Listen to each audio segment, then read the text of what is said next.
क्या नेपाल की बाढ़ से खतरे में है बिहार? क्या गंडक बढ़ाएगी बिहार की मुश्किल? क्या आधी रात बिहार में आएगी बाढ़? क्या निचले इलाकों में घुसेगा बाढ़ का पानी? दरअसल नेपाल में भारी बारिश और अचानक आई बाढ़ के बाद अब बिहार पर भी बाढ़ का खतरा मंडराने लगा। तिब्बत में बादल फटने और नेपाल में भारी पानी आने के बाद गंडक नदी के जलस्तर में अचानक बढ़ोतरी की आशंका जताई गई है। यही वजह है कि पश्चिम चंपारण से लेकर उत्तर बिहार के कई जिलों में प्रशासन को हाई अलर्ट पर रखा गया।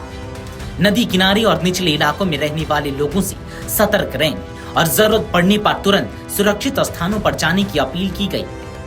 सबसे बड़ा सवाल है कि नेपाल में आई बाढ़ का पानी बिहार में कितनी बड़ी मुसीबत खड़ी कर सकता है। प्रशासन के मुताबिक अगले 48 घंटे बेहद अहम है। नेपाल से आने वाले पानी का बहाव बढ़ा तो गंडक और आगे चलकर गंगा के जलस्तर में भी तेजी से वृद्धि हो सकती है। इसका असर पश्चिम चंपारण, पूर्वी चंपारण, गोपालगंज, सीवान, सारण, मुजफ्फरपुर और वैशाली के निचले इलाकों में पड़ सकता है। वाल्मीकि नगर स्थित गंडक बैराज के सभी 36 गेट खोल दिए गए। जल संसाधन विभाग के मुताबिक बुधवार दोपहर 12 बजे बैराज से करीब 86,000 क्यूसेक पानी का बहाव दर्ज किया गया और इसकी प्रवृत्ति बढ़ने की बताई गई। नेपाल के देवघाट गेज स्थल पर नारायणी नदी का जलस्तर 4.77 मीटर दर्ज हुआ है। यहाँ खतरे का निशान 9 मीटर और चेतावनी स्तर 7.30 मीटर है। अधिकारियों के अनुसार देवघाट से गंडक बैराज तक पानी पहुंचने में करीब 3.5 घंटे लग सकते हैं।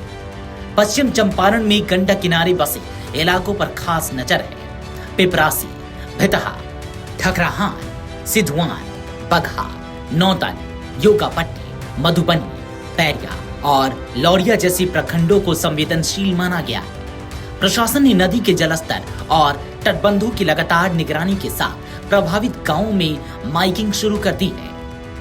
गोपालगंज में भी गंडक नदी से जुड़े 6 प्रखंडों की 62 पंचायतों को संवेदनशील क्षेत्र के तौर पर चिन्हित किया गया।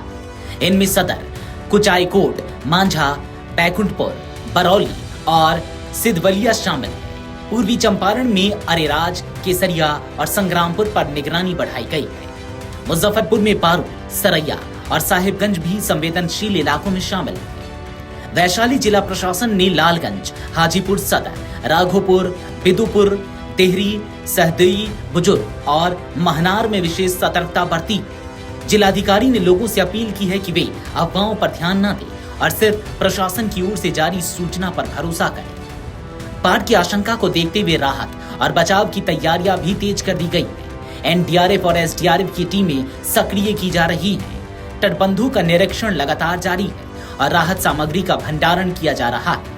मुख्य सचिव ने जिलाधिकारियों को तटबंध के अंदर रहने वाली आबादी को माइकिंग के जरिए लगातार जानकारी देने और जरूरत पड़ने पर समय रहते सुरक्षित स्थानों पर पहुंचने के निर्देश दिए।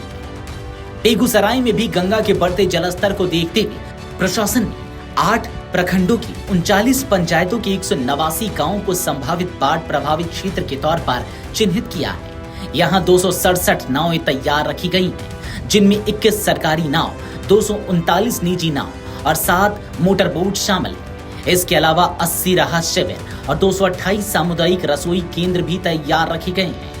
स्वास्थ्य सेवाओं के लिए 62 मोबाइल मेडिकल टीम और 48 मेडिकल कैंप तैयार रखे गए हैं।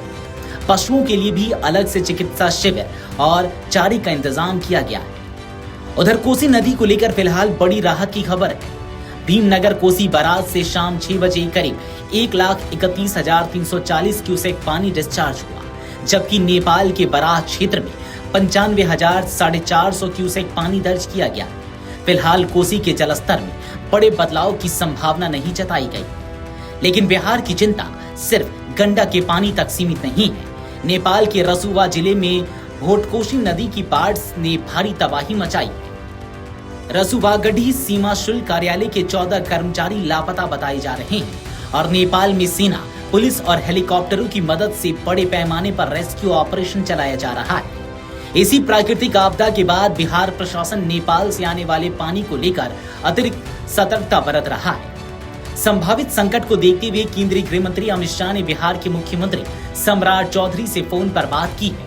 केंद्र की ओर से हर संभव मदद का भरोसा दिया गया है और एनडीआरएफ को अलर्ट मोड पर रखा गया है। मुख्यमंत्री ने भी मुख्य सचिव, आपदा प्रबंधन और जल संसाधन विभाग के अधिकारियों के साथ बैठक कर तैयारियों की समीक्षा की है। फिलहाल प्रशासन की नजर नेपाल से आने वाले पानी, गंडक बैराज के डिस्चार्ज और नदी के जलस्तर पर टिकी है। अगले 48 घंटे इसलिए अहम है क्योंकि पानी का बहाव बढ़ने पर निचले इलाकों में तेजी से हालात बदल सकते हैं। सवाल यही है कि नेपाल की बाढ़ बिहार के लिए बड़ी मुसीबत बनेगी या समय रहते प्रशासन की तैयारी इस खतरे को टाल देगी।